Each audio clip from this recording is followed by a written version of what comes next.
Assalamualaikum warahmatullahi wabarakatuh. Halo semuanya, perkenalkan nama saya Yuliana Anggreni Ali, NIM 222060033, jurusan Akidah dan Filsafat Islam, Universitas Islam Negeri Dato Karama Palu. Kali ini saya akan meresensi buku yang saya pilih yang berjudul Tuhan Ada di Hatimu. Ditulis oleh seorang penulis Indonesia sekaligus juga pendakwa yang merupakan lulusan Magister Ilmu Al-Quran dan Tafsir di Universitas Islam Negeri Jakarta. Ia juga penulis media massa, pembicara seputar keislaman, dan beliau juga itu seorang YouTuber di sebuah akun bernama Jeda Nulis. Buku ini diterbitkan di Noura Books, perusahaan Mizan Publika, pada tahun 2020 dengan tebal halaman 208 halaman. Buku ini dijual seharga Rp69.000.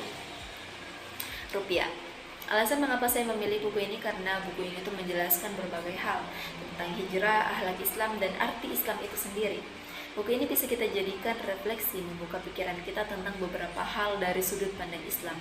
Buku ini tidak menggunakan bahasa yang sulit, tapi asyik gitu, tanpa jeda, saking bahasanya itu mudah untuk dimengerti. Buku ini mengajarkan kita untuk berpikir bahwa sejatinya menghadap kemanapun kita bisa melihat kebesaran Allah Subhanahu Wa Taala yang membuat kita itu menyebut namanya, bukan hanya di Ka'bah, tapi juga di gubuk-gubuk orang miskin, rumah-rumah yatim, bahkan lembaga pemasyarakatan. Buku ini juga mengajarkan kita bahwa Islam itu bukan sekedar tentang halal haram, pahala dosa, bukan agama yang dibawa dengan pedang. Agama Islam itu diturunkan dengan rahmatan lil alamin, yang artinya membawa rahmat bagi seluruh semesta alam, bukan membawa ancaman apalagi ketakutan. Buku karya Husain Al-Hadar ini membahas tentang berbagai problematika yang seringkali menjadi perbincangan pedas di masyarakat. Sebagaimana halnya tidak sedikit masyarakat itu menganggap bahwa Islam itu identik dengan perang dan kekerasan, monoton, sangat terbelakang, Islam itu kaku. Dengan demikian, buku ini tuh hadir sebagai solusi yang konkret yang disajikan dengan bahasa yang ringan dan sederhana agar pembaca itu tidak salah kaprah dalam memahaminya.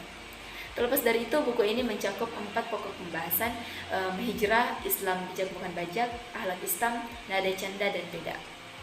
Selanjutnya, Husain Al-Hadar mengajak para pembaca, bahkan khususnya anak muda, agar senantiasa mengenal lebih dekat dengan Allah Subhanahu Wa Taala. Karena sejatinya Allah selalu mengawasi kita dan tentu selalu ada di hati setiap manusia yang beriman. Selanjutnya, Husain Al-Hadar juga mengajak kita untuk berpikir kritis dan mendalam bagaimana cara kita merespon hal-hal yang seringkali menjadi kericuhan. Buku Tuhan Ada di Hatimu ini tidak melulu bahwa mengenal Tuhan itu hanya dengan berzikir, tapi juga dengan pikir. Karena keduanya itu harus seimbang dan tidak boleh bersebelah. Maka di dalamnya mengajarkan kita bagaimana hati dan pikiran itu selaras mengenal Tuhan dengan penuh ketulusan dan juga dengan kesadaran. Selanjutnya adalah kelebihan dari buku ini. Secara keseluruhan buku ini sudah sangat bagus. Buku ini juga ditulis dengan penjelasan yang ringan dan sangat mudah untuk dipahami untuk kaum muda-mudi zaman sekarang ini. Banyak hal yang dibahas di dalamnya tentang akidah, akhlak, hijrah, dakwah, fakta-fakta tentang Islam yang mungkin belum diketahui banyak orang. Dan istimewanya lagi, seringkali ada cerita-cerita Islam yang terselip di setiap subbabnya.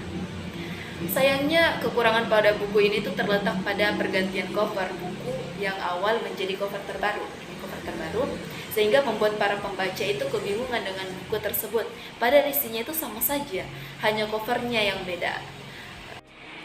Baik teman-teman, mungkin hanya itu yang bisa saya sampaikan di kesempatan resensi saya kali ini. Wabillahi taufiq wal hidayah. Wassalamualaikum warahmatullahi wabarakatuh. See you.